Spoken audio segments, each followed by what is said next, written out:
بسم اللہ الرحمن الرحیم. اگر ساتھی محسوس نہ کرے، تکلیف نہ ہو، تھوڑا سا قریب ہو کے بیٹھ جائیں، تھوڑی سی باتیں کریں. بزرگ اللہ ٹیک لگا کے بیٹھ جائیں جی. باقی جو میری طرح کے نوجوان ہیں وہ تھوڑا قریب آ جائیں، آپس میں مل بیٹھ کے تھوڑی سی باتیں کریں گے، جو مذاکرہ کریں گے انشاءاللہ اس کا فائدہ ہوگا انشاءاللہ. آج سر تھوڑا سا قریب آ جائیں انشاءاللہ. جتنے ہم آپس میں قریب ہو کے بیٹھیں گے نا جی، اللہ اتنے ہی ہمارے دلوں کو بھی جوڑ دے گا انشاءاللہ. بسم اللہ الرحمن الرحیم. نحمده ونصلي ونسلم على رسوله الكريم. اما بعد فاعوذ بالله من الشيطان الرجيم. بسم الله الرحمن الرحيم. النبي أولى بالمؤمنين من أنفسهم وأزواجه أمهاتهم. وقال الله تبارك وتعالى في مقام آخر: ما كان محمد أبا أحد من رجالكم ولكن رسول الله وخاتم النبيين وكان الله بكل شيء عليما. وقال النبي صلى الله عليه وسلم: أنا خاتم النبيين لا نبي بعدي. صدق الله وصدق رسوله النبي الكريم. ایک مرتبہ درود پاک تاکہ مجلس مزید معطر ہو جائے. اللهم صل على محمد وعلى آل محمد كما صليت على إبراهيم وعلى آل إبراهيم إنك حميد مجيد. اللهم بارك على محمد وعلى آل محمد كما باركت على إبراهيم وعلى آل إبراهيم إنك حميد مجيد. عالمی مجلس تحفظ ختم نبوت ضلع سرگودا آپ کی اور میری جماعت کے زیر اہتمام، اگر میں یوں کہوں کہ ہمارے اس بڑے جرنیل، ہمارے اس قلندر جناب حضرت مولانا محمد اکرم طوفانی صاحب رحمۃ اللہ علیہ رحمۃ واسعہ، اللہ ان کی قبر کو نور سے بھر دے، اللہ ان کی قبر پہ کروڑوں رحمتیں نازل فرمائے. انہوں نے سرگودا کی سرزمین پہ جو کام کیا، سرگودا میں نوجوانوں کے دلوں کے اندر پیارے نبی صلی اللہ علیہ وسلم کی محبت کی جو چنگاری اجاگر کی، اسی چنگاری کا یہ تسلسل ہے کہ آج آپ بھی یہاں ہیں اور میں بھی آپ کے سامنے حاضر ہوں. شاید یہ پورے پاکستان میں واحد سرگودا ہے. حالات جیسے بھی ہوں، وقت جیسا بھی ہو، لوگ چاہے جتنے بھی ہوں، جو مرد قلندر نے ہمیں سبق دیا، ایک آدمی ہے اس تک بھی پیارے نبی صلی اللہ علیہ وسلم کی ختم نبوت کا پیغام پہنچانا ہے.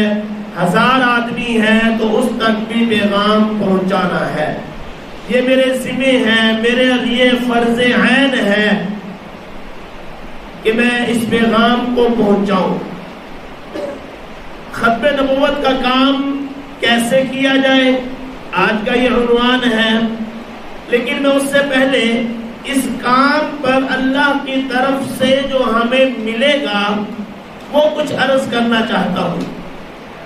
کسی بھی کام کو شروع کرنے سے پہلے جب اس کام کی اہمیت، اس کام کی فضیلت، اس کام کے کرنے پہ ہمیں ملے گا کیا، پھر انسان اس کام کی طرف راغب ہوتا ہے.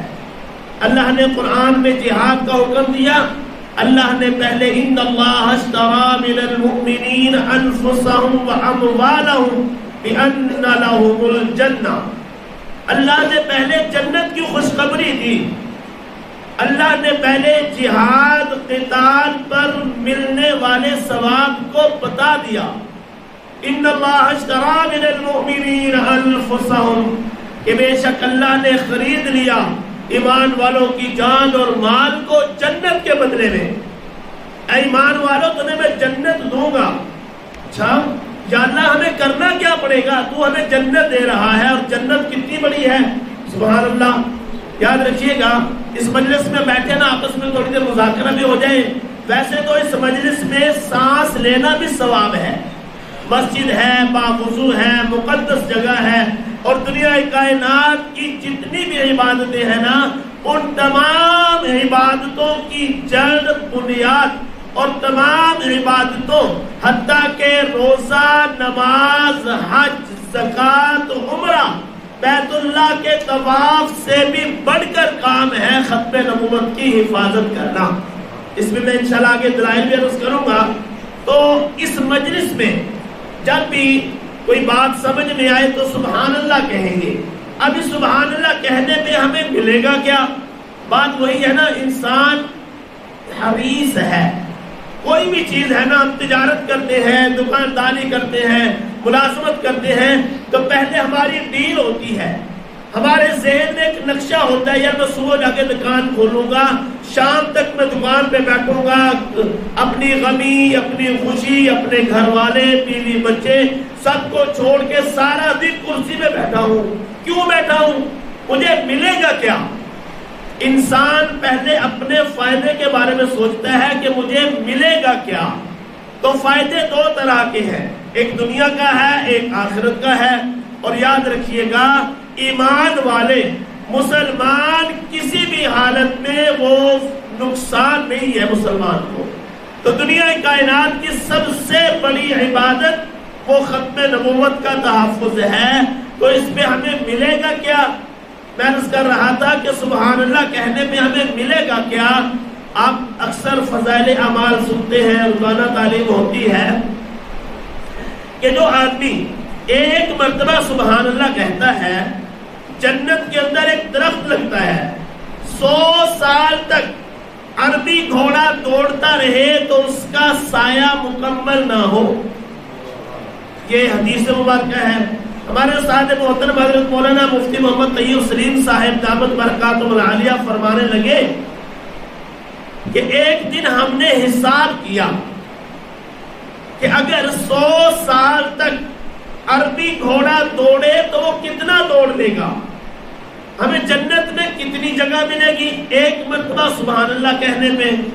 تو فرمانے لگے کہ ہم نے حساب لگایا، تقریباً ہماری یہ جو زمین ہے نا پوری، صرف 46 چک کی نہیں، سرگودا کی نہیں، بلکہ پوری کائنات کی جتنی زمین ہے، فرمایا اس زمین جیسی 2072 زمینیں ہوں، ایک نہیں، 2 نہیں، 10 نہیں، 100 نہیں، 1000 نہیں، فرمایا اس جیسی 2072 زمینیں ہوں، ایک عربی گھوڑا 100 سال تک دوڑے تو اس زمین جیسی 2072 زمینوں جتنا فاصلہ طے کرے گا۔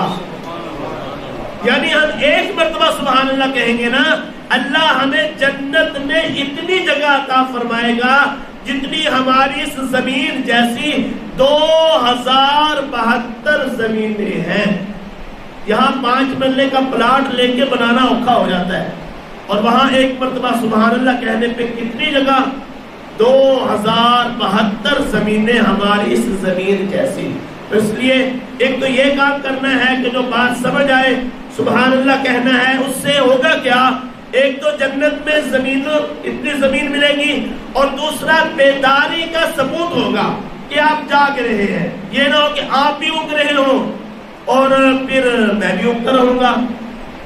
سید عطا اللہ شاہ بخاری رحمۃ اللہ علیہ فرماتے ہیں کہ خطیب یا مقرر بیان کرنے والا یہ نہ سمجھے کہ میں بیان کر رہا ہوں، بلکہ ایسے نہیں ہے۔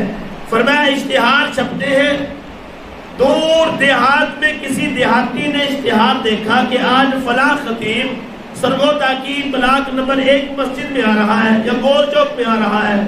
اس نے صبح سویرے اپنے سارے کام کیے، اپنے پٹھے چارہ سب کچھ کر کے دوپہر کو اس نے تھوڑی سی 2 روٹیاں لی، پیاز لیا، پھر گڑ شڑ لیا، اپنا روٹی کپڑے میں باندھی، وہاں سے چلا اور شہر آ گیا۔ کیوں؟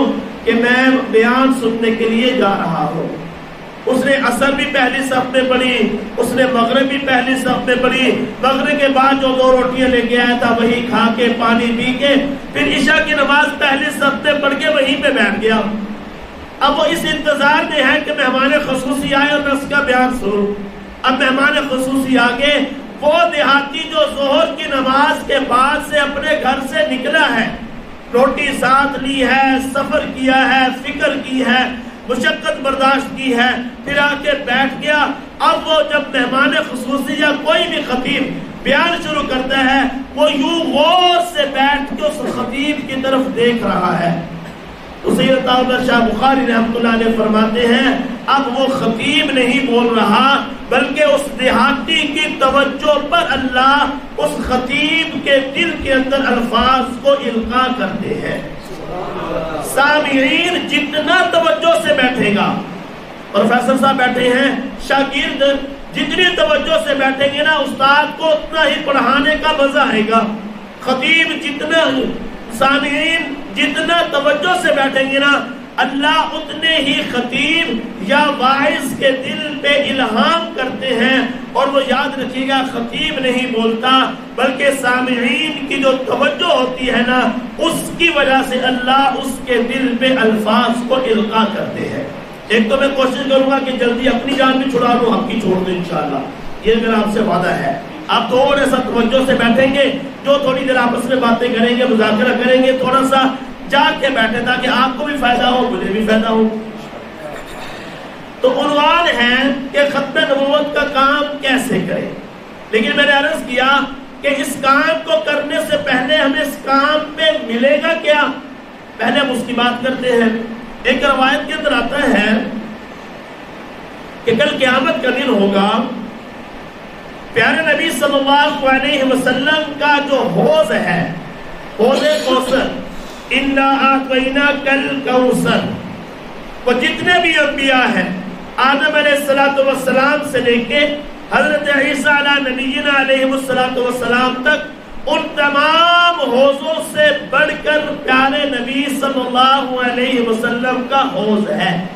اور ایک اور بات یاد رکھیے گا، دنیا کائنات میں تمام انبیاء علیہ السلام کو جو کچھ بھی ملا، جتنا بھی ملا، وہ ملا میرے پیارے نبی کے صدقے سے ملا ہے. تمام انبیاء علیہ السلام کے کمالات، معجزات، ان کا حسن، ان کا جمال، ان کی فراست، ان کی فصاحت، ان کی بلاغت، ان کی ذہانت، ان کا زہد، ان کا تقوی، ان کا حسن اخلاق، ان کی پاک دامنی، ان کی زبان کی فصاحت، جو کچھ بھی جتنا بھی ملا، جس نبی کو بھی جو کچھ بھی ملا وہ میرے پیارے نبی کے صدقے سے ملا ہے.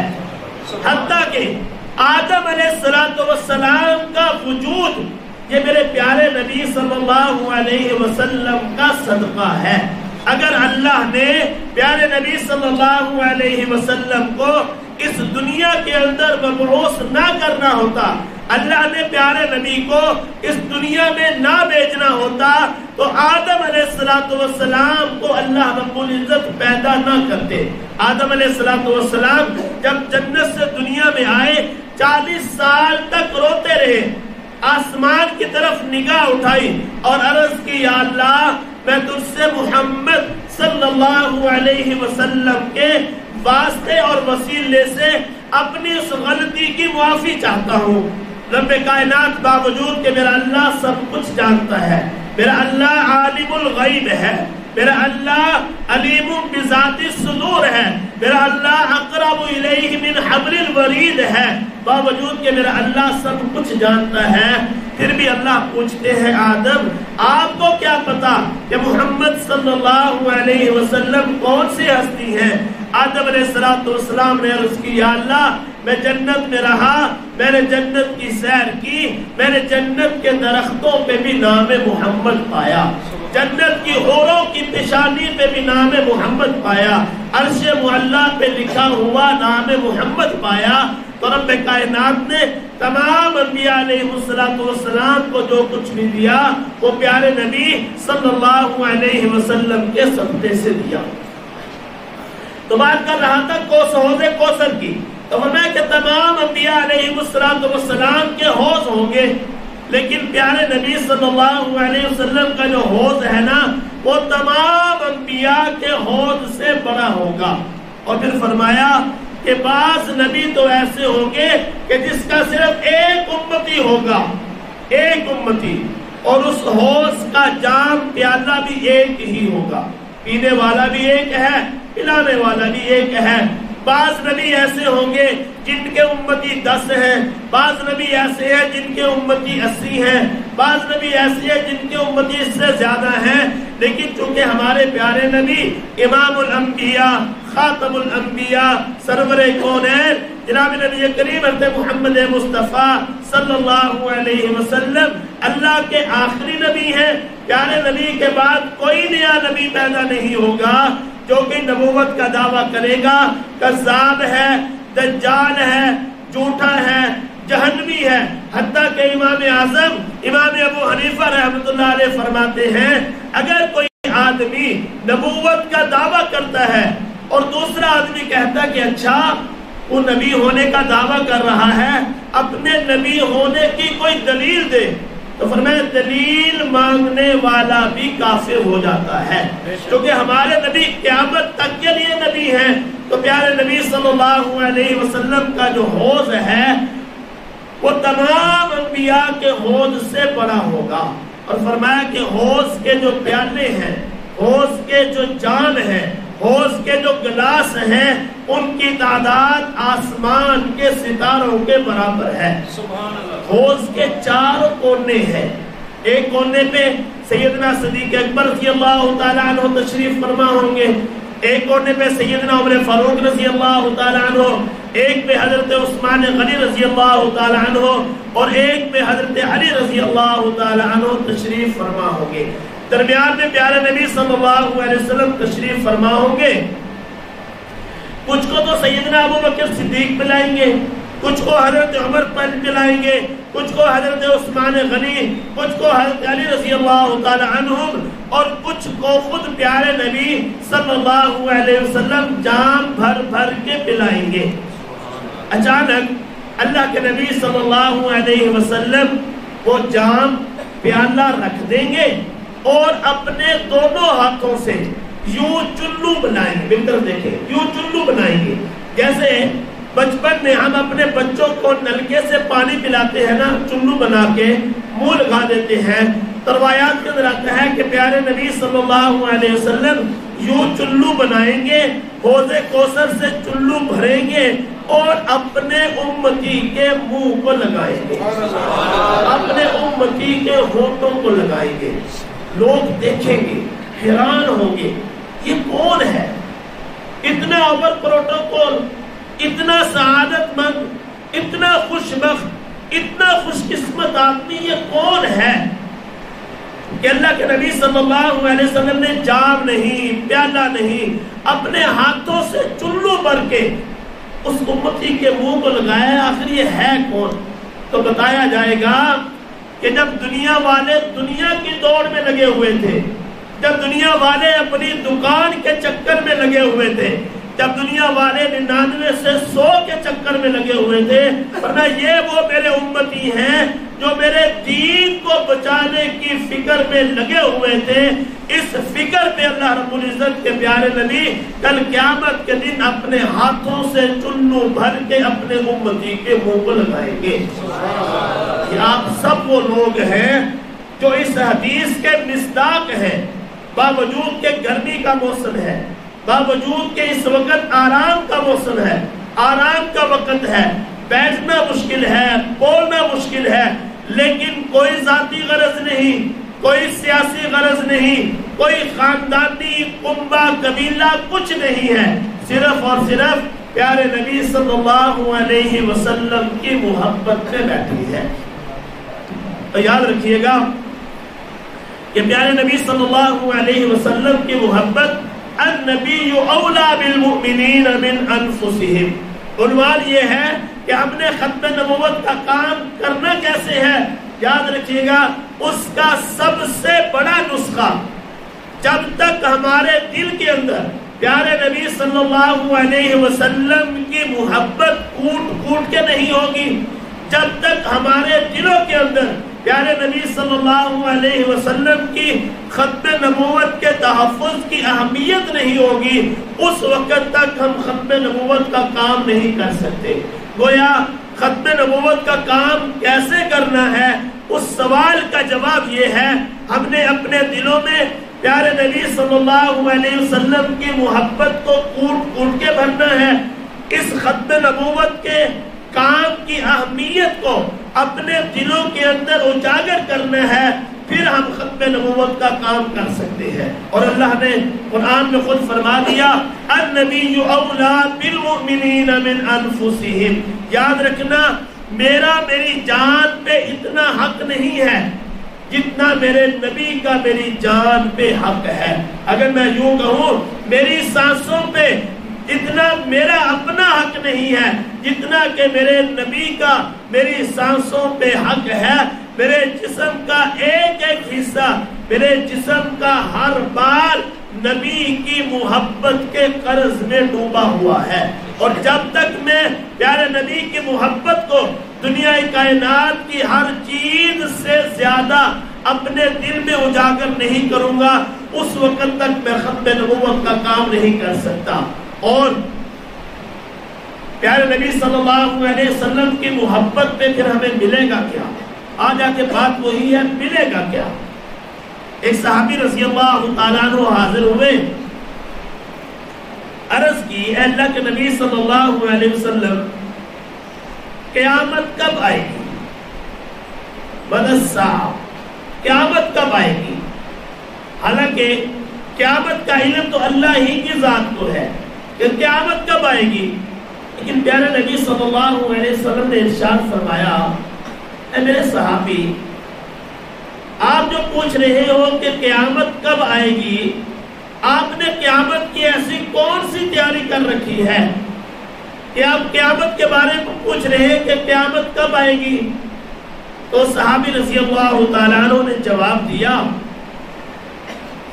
اللہ کے نبی صلی اللہ علیہ وسلم، اور تو کچھ نہیں، ہاں اتنا ضرور ہے کہ دنیا کائنات کی جتنی بھی محبتیں ہیں، دنیا کائنات میں جتنی بھی شخصیات محبت کے لائق ہیں، میرے والدین ہیں، میرے عزیز و اقارب ہیں، میرے دوست احباب ہیں، میرے بیوی بچے ہیں، اللہ کے نبی صلی اللہ علیہ وسلم ان تمام سے زیادہ، حتیٰ کہ اپنی جان سے بھی زیادہ میں آپ سے محبت کرتا ہوں۔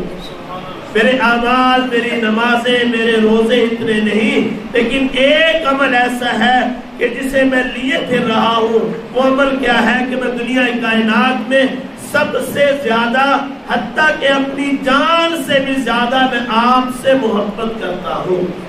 تو اس وقت پیارے نبی صلی اللہ علیہ وسلم نے ایک جملہ ارشاد فرمایا، المرء مع من احب، فرمایا آدمی کل قیامت کے دن اسی کے ساتھ ہوگا جس کے ساتھ وہ دنیا میں محبت کیا کرتا تھا۔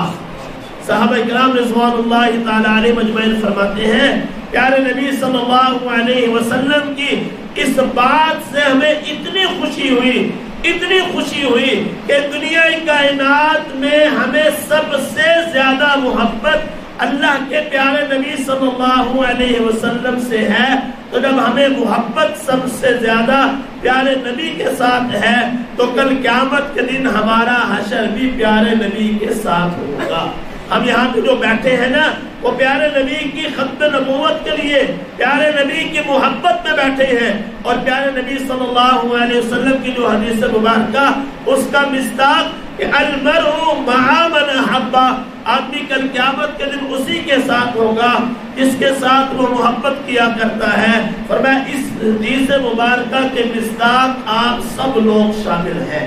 انشاءاللہ کل قیامت کے دن ہمارا بھی حشر پیارے نبی صلی اللہ علیہ وسلم کے ساتھ ہوگا۔ اور پھر پیارے نبی صلی اللہ علیہ وسلم کی محبت صحابہ کرام رضوان اللہ تعالی علیہ مجمعین نے ہمیں کر کے دکھلائی کہ اپنے والدین سے زیادہ حضرت ام حبیبہ رضی اللہ تعالی عنہا ہے، حضرت ابو سفیان رضی اللہ تعالی عنہ کی بیٹی ہے، حضرت امیر معاویہ رضی اللہ تعالی عنہ کی بہن ہے، امہات المؤمنین میں سے ہے، ازواج مطہرات میں سے ہے۔ ام حبیبہ رضی اللہ تعالی عنہ مدینہ میں ہے، ابو سفیان ابھی تک مسلمان نہیں ہوا، کفر کی حالت میں ہے، مکے سے سفر کر کے مدینہ آ گئے۔ جب مدینہ پہنچے تو دل میں بیٹی کی محبت نے گڑائی دی کہ یار مدینے آیا ہوں، باپ ہوں، تو کیوں نہ میں اپنی بیٹی سے ملتا چلوں۔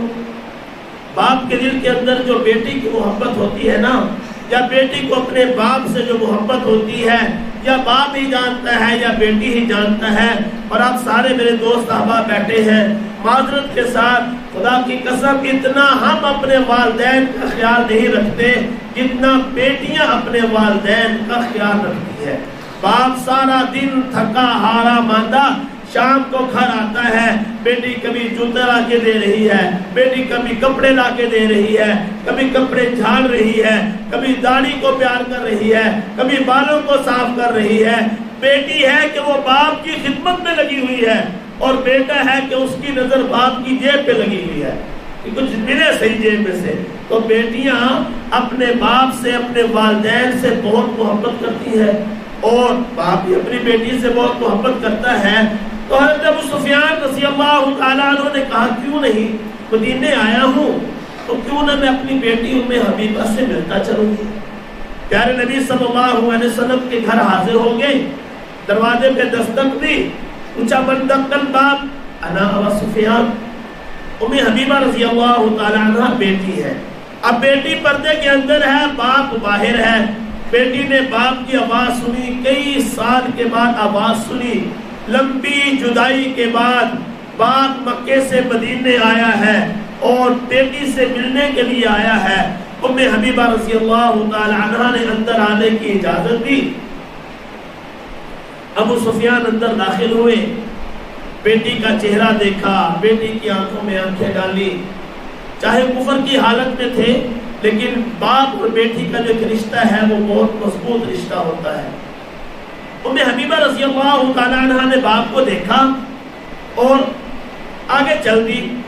تھوڑی دور چلنے کے بعد ایک بستر بچھا ہوا تھا، ام حبیبہ رضی اللہ تعالی عنہا نے اس بستر کو لپیٹنا شروع کر دیا۔ اب باپ ابو سفیان ہے، کھڑا دیکھ رہا ہے کہ بیٹی کیا کر رہی ہے۔ حالانکہ باپ جب بیٹی کے گھر جاتا ہے تو بیٹی کی یہ تمنا ہوتی ہے کہ میں اچھے سے اچھا بستر بچھاؤں، میں اپنے باپ کے لیے اچھے سے اچھا تکیہ لگاؤں، میں اپنے باپ کے لیے اچھے سے اچھا کھیس رکھوں۔ بیٹی کو یہ سمجھ نہیں آتی کہ میں اپنے باپ کو بٹھاؤں تو کہاں بٹھاؤں۔ بیٹی کی تمنا ہوتی ہے، خواہش ہوتی ہے، بیٹی کا ایک لاڈ پیار ہوتا ہے۔ ابو سفیان کھڑا دیکھ رہا ہے کہ کیا ہو رہا ہے۔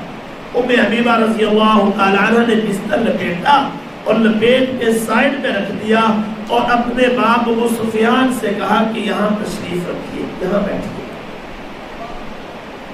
ابو سفیان سے رہا نہ گیا، کہنے لگا بیٹی لگتا ہے مدینے آ کے آداب بھول گئی ہو، کیا ہوا؟ فرمایا بیٹی پہلے تو اچھے سے اچھا بستر بچھایا جاتا تھا، لیکن اب بجائے اس کے کہ وہ بستر بچھا رہتا، آپ نے وہ بستر بھی اٹھا کے رکھ دیا۔ سبحان اللہ۔ اس وقت ام حبیبہ رضی اللہ تعالی عنہا نے جو جواب دیا، ام حبیبہ رضی اللہ تعالی عنہ نے فرمایا کہ آپ میرے باپ ضرور ہیں، لیکن انما المشرکون نجس، مشرک جو اللہ کی وحدانیت کو نہیں مانتا، اللہ کے ایک ہونے میں اس کا یقین نہیں ہے، جو اللہ کی وحدانیت کو نہیں مانتا، پیارے نبی صلی اللہ علیہ وسلم کی نبوت، ختم نبوت کو نہیں مانتا، اللہ کا ساتھ کسی کو شریک ٹھہراتا ہے، انما المشرکون نجس، مشرک سارے کے سارے پلید ہیں۔ ام حبیبہ رضی اللہ تعالی عنہ نے جواب دیا میرا نبی پاک ہے، میرے نبی کا بستر بھی پاک ہے، حتیٰ کہ اللہ رب العزت نے مکھی کو منع کر دیا، مکھی کو اجازت نہیں تھی کہ وہ پیارے نبی صلی اللہ علیہ وسلم کے جسم اطہر پہ بیٹھے۔ اس کی وجہ یہ تھی کہ مکھی کبھی پاک جگہ پہ بیٹھتی ہے، کبھی ناپاک جگہ پہ بیٹھتی ہے، تو اللہ رب العزت نے مکھی کو منع کر دیا۔ اجازت نہیں مکی کو کہ وہ پیارے نبی صلی اللہ علیہ وسلم کے جسم اطہر پہ بیٹھے. تو حبیبہ رضی اللہ تعالیٰ عنہ نے جواب دیا میرے نبی کا بستر بھی پاک ہے, میرا نبی بھی پاک ہے, میں یہ کیسے برداشت کر سکتی ہوں کہ چاہے میرا سگا باپ ہی کیوں نہ ہو وہ پلید ہے, مشرک ہے, کافر ہے. فرمایا میں کسی بھی حالت میں کافر کو اپنے پاکیزہ نبی کے پاک بستر پہ برداشت نہیں کر سکتی. تو حبیبہ رضی اللہ تعالیٰ عنہ نے ہمیں سبق دے دیا. یاد رکھنا کہ دنیا کائنات کی جتنی بھی محبتیں ہیں, بیٹی کو اپنے باپ سے بہت محبت ہوتی ہے, لیکن فرمایا دنیا کائنات کی جتنی بھی محبتیں ہیں نا, ان تمام محبتوں سے بڑھ کر جب تک پیارے نبی کی محبت نہیں ہوگی ہمارا ایمان مکمل نہیں ہوگا.